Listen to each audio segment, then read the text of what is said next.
Okay guys, here we go. This is Grim Scrub and I am officially launching my food tube channel. This is something I've been thinking of doing for quite some time now.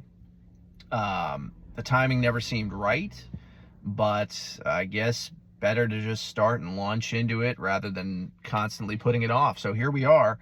Part of the reason I started this channel is because my mom, who's a 74-year-old woman, is sick. She has various immune issues. I won't go into detail because it's boring and a downer. But yeah, she's sick, so I often find myself driving her around to doctor's appointments. She doesn't have a driver's license and can't drive herself.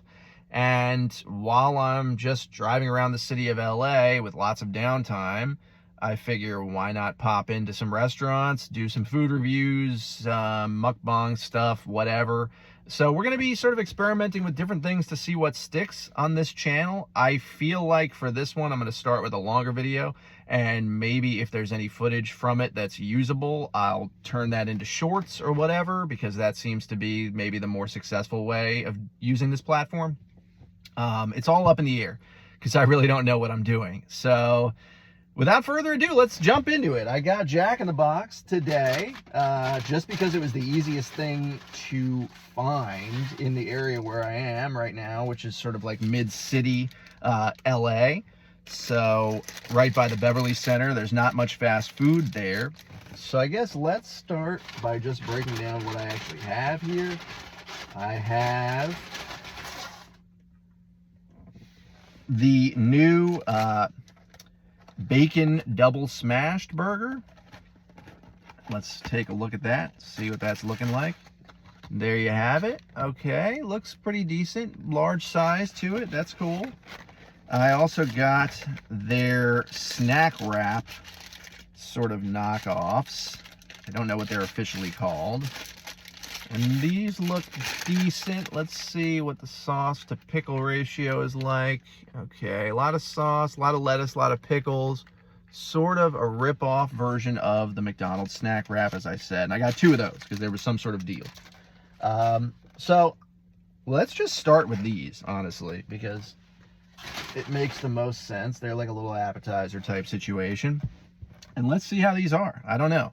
You know, there's kind of a crazy online cult following to the McDonald's snack wrap these days, which I find weird because I remember when the McDonald's snack wraps actually dropped back in whatever the mid-2000s, and no one was excited about them then. If anything, I feel like people were kind of complaining about them at the time. Like, what are these, you know, kind of cheap filler items where they're just throwing what used to be called the chicken selects into a tortilla with some lettuce and calling it a day. Now they're suddenly like a cult classic fan favorite. So whatever, time heals all wounds. All right, let's try Jack in the Box version. Oh, and that's all right. We're already off to a good start because my camera setup is randomly tilting down. Great.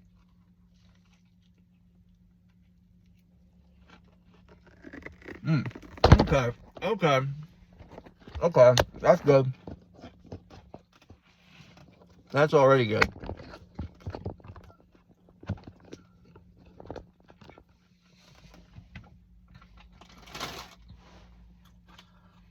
It's all going according to plan. I love it. As soon as I take my first bite, camera immediately tilts. Okay. You know what? As you can see, the chicken is fairly juicy.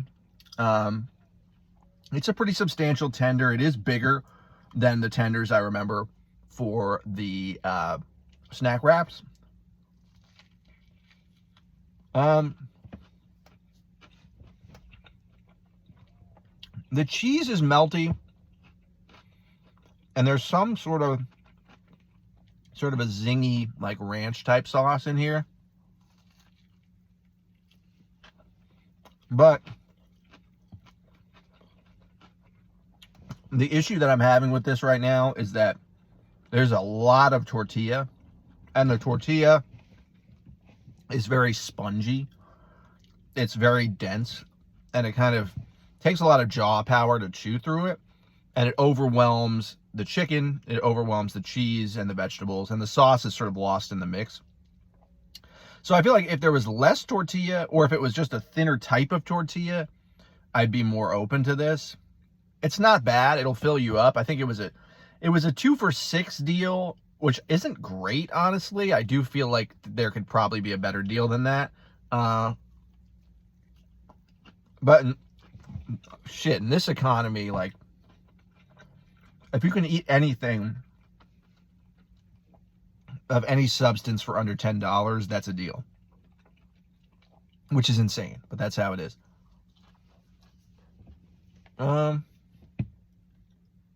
Yeah, it's just so much tortilla. I don't know why. It's like, I realize I'm chewing with my mouth full. That's a controversial thing in FoodTube. I notice some creators do this, where they're chewing, covering their mouth. I think that's weird. I understand why they're doing it, but it's more distracting than chewing with their mouth full. Some, I guess, just do what I'm doing and chew with their mouth full like a savage. And then some, I don't know what they do. What's the third option? Like just cutting around it, I guess, and taking your time and masticating like a cow. I don't know. All right, we're gonna try this bacon double smash now. I've tried smash burgers from Jack in the Box, and they're fine, but they're not smash burgers. Like, look at how thick that is. Is that actually any thinner than the regular Jack in the Box patties?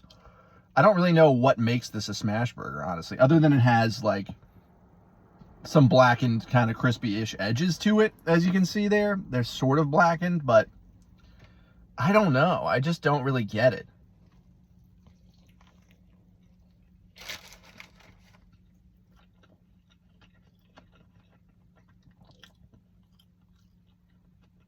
I mean, the flavor is there. This one has bacon loaded on it. As you can see, there's bacon, there's pickles, and there's like a special sauce situation.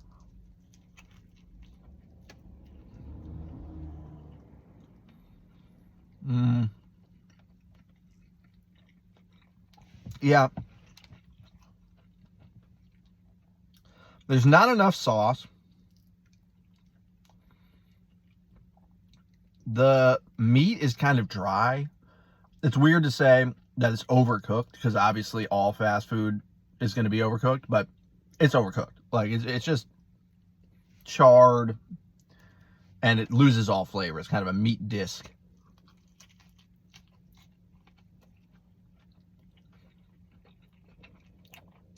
Not terrible.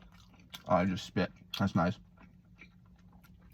I like that everyone's going to come away from this video just thinking of me as a grotesque savage, just spewing out food particles left and right. Yeah, I don't know. The sauce, also, look at that special sauce. It's very thin. It's very watery. It's almost like,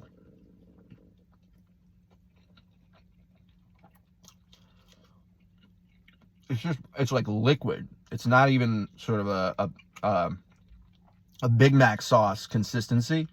It's just like you could drink it from a fountain. Not that I ever would, but someone could. Some food tuber probably would. Like, maybe if they set up one of those weird little ranch fountain things that people dip their food in. That is grotesque, by the way. That's really, really decadent and depraved. And if I ever do that, I've officially lost it. And not only should my YouTube privileges be taken away, but possibly more than that should be taken away, you know?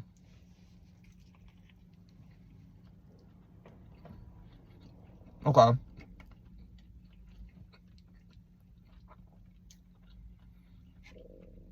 I got a bite with some bacon. And the bacon's not bad.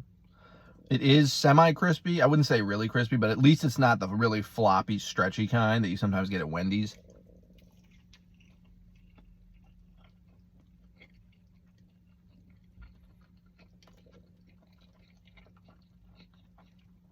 It's all right. You hear my stomach gurgling? That's like those weird ASMR mukbang videos where people put like Foley sound effects of stomach gurgles. That's weird. Is that like a fetish thing for them, or what's going on? I don't understand that. For me, you don't need ASMR. My stomach is already bubbling from eating this slop. There's going to be a lot of slop on this channel. I mean, that's what it is. You know, I'm not going to romanticize this stuff.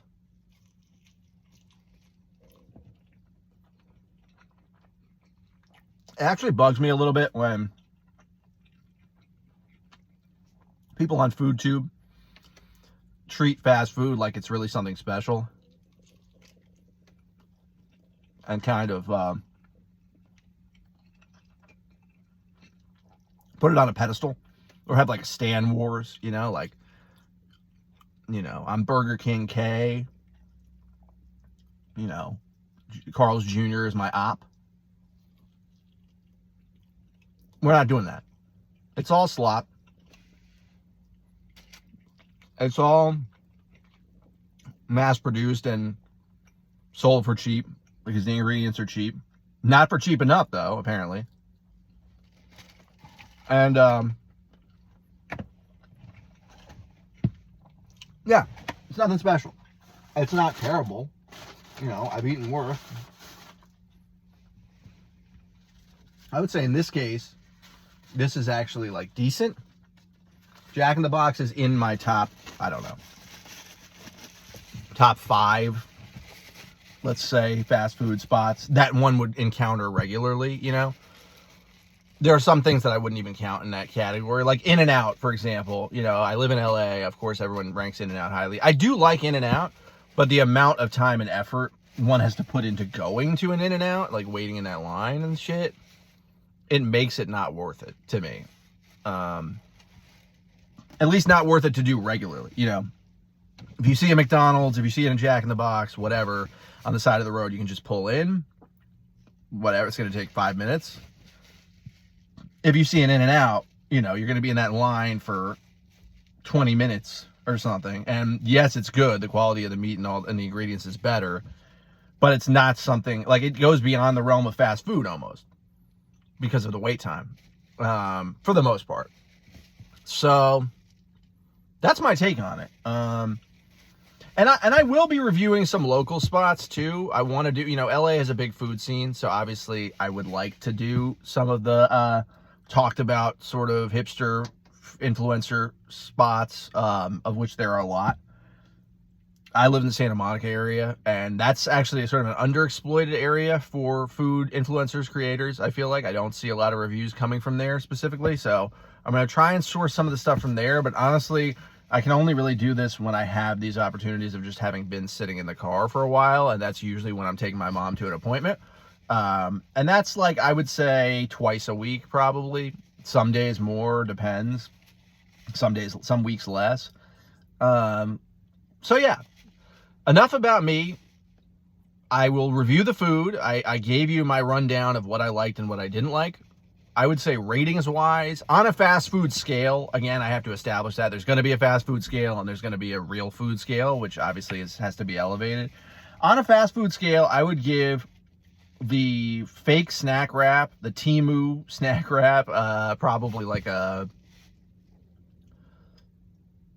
let's say 5.5 or 5.6 out of 10.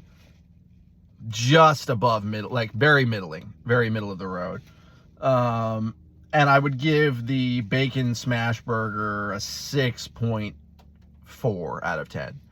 So slightly better, you know, nothing that nothing that I'd refuse to eat again, but also nothing I'd go out of my way to eat again at the same time, if that makes sense.